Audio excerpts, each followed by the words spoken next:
Assalamualaikum warahmatullahi wabarakatuh. Sebelumnya perkenalkan saya Nurjannah NIM C1C021225. Di sini saya akan mempresentasikan materi perpajakan yaitu PPh pasal 21.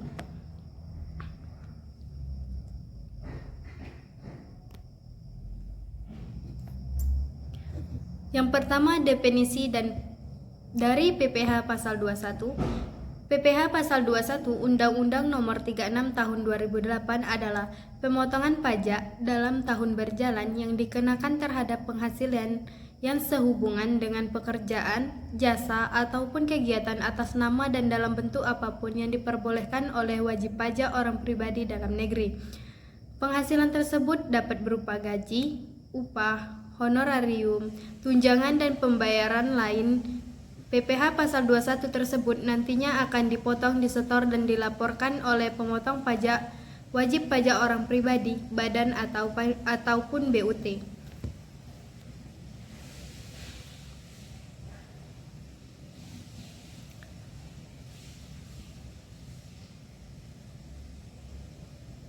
Yang kedua, subjek dan objek dari PPh pasal 21. Yang pertama, subjek PPh 21. A. Pegawai atau PNS, pegawai tetap, pegawai lepas yang memperoleh penghasilan secara berkala. B. Penerimaan upah pesangon, pensiun atau uang manfaat pensiun, tunjangan hari tua atau jaminan hari tua termasuk ahli waris. C. Bukan pegawai yang memperoleh penghasilan sehubungan dengan pemberian jasa.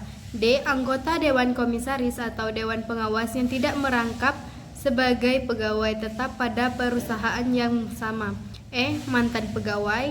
F. Peserta kegiatan yang menerima penghasilan sehubungan dengan keikutsertaan pada suatu kegiatan.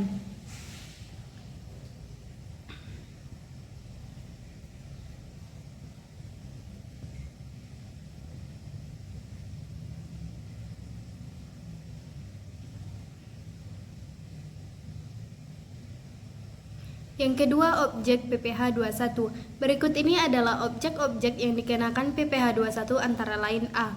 Penghasilan yang diterima oleh pegawai tetap bisa berupa penghasilan yang bersifat teratur maupun yang tidak teratur. B. Penghasilan yang diperoleh penerimaan pensiun secara teratur berupa uang pensiun atau sejenisnya. C. Penghasilan berupa uang pesangon, uang manfaat pensiun, tunjangan hari tua atau jaminan hari tua yang dibayarkan sekaligus, yang membayarkan melewati jangka waktu 2 tahun sejak pegawai berhenti bekerja. D. Penghasilan pegawai tidak tetap berupa upah harian, upah mingguan, upah satuan, upah borongan atau upah secara bulanan.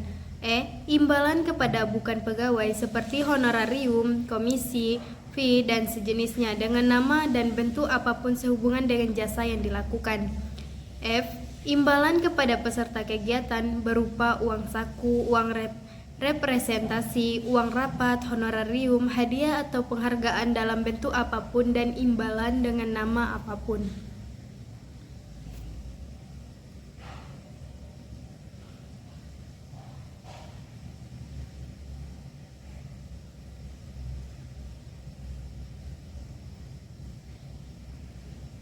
Yang ketiga, PTKP dari PPh pasal 21. Menurut Undang-Undang Pajak Penghasilan Nomor 36 Tahun 2008 Pasal 7, PTKP merupakan jumlah pendapatan wajib pajak orang pribadi yang dibebaskan dari PPh 21.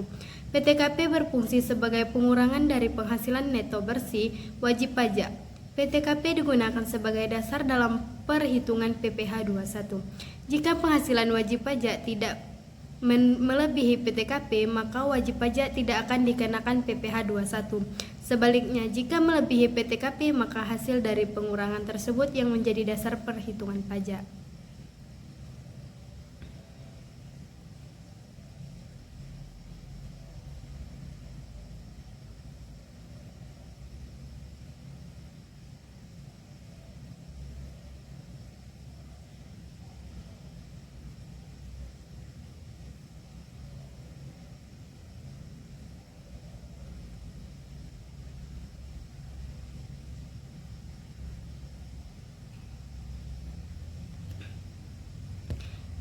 Yang keempat, mekanisme dan tarif pemotongan PPh pasal 21.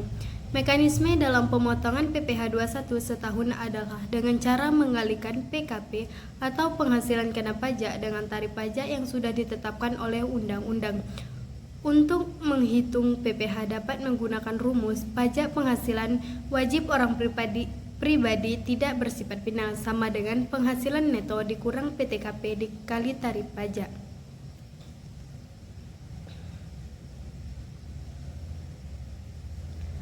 Tarif pajak lama dan tarif pajak baru. Tarif pajak lama 0 sampai 50 juta, tarif pajaknya 5%, sedangkan tarif pajak baru 0,0 sampai 60 juta, tarif pajaknya 5%. Dan tarif pajak lama 50 juta sampai 250 juta, tarif pajaknya 15%. Tarif baru 60 juta sampai 250 juta, tarifnya 15%. Tarif lama 250 juta sampai 500 juta, tarif pajaknya 25%. Tarif baru 250 juta sampai 500 juta, tarif pajaknya 25%. Di atas 500 juta, tarif pajaknya 30%. Tarif baru 500 juta sampai 5 miliar, tarif pajaknya 30%. Tarif pajak baru di atas 5 miliar, tarif pajaknya 35%.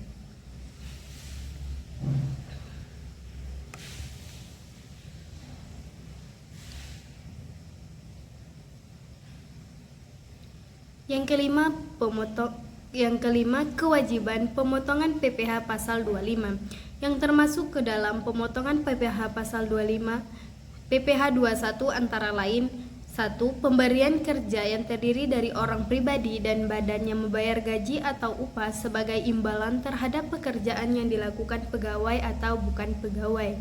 Yang kedua, bendahara atau pemegang kas pemerintah termasuk bendahara pada pemerintahan pusat, pemerintahan daerah, atau lembaga negara lainnya. Yang ketiga, dana pensiun, badan penyelenggaraan jaminan sosial tenaga kerja dan badan lain yang membayar uang pensiun dan jaminan hari tua.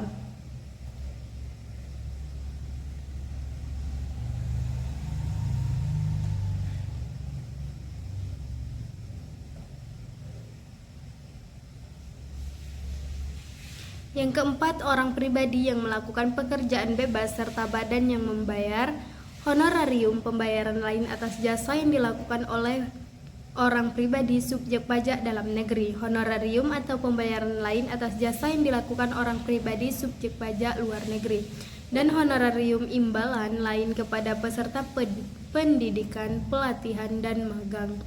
5. Penyelenggaraan kegiatan. Baiklah, hanya itulah yang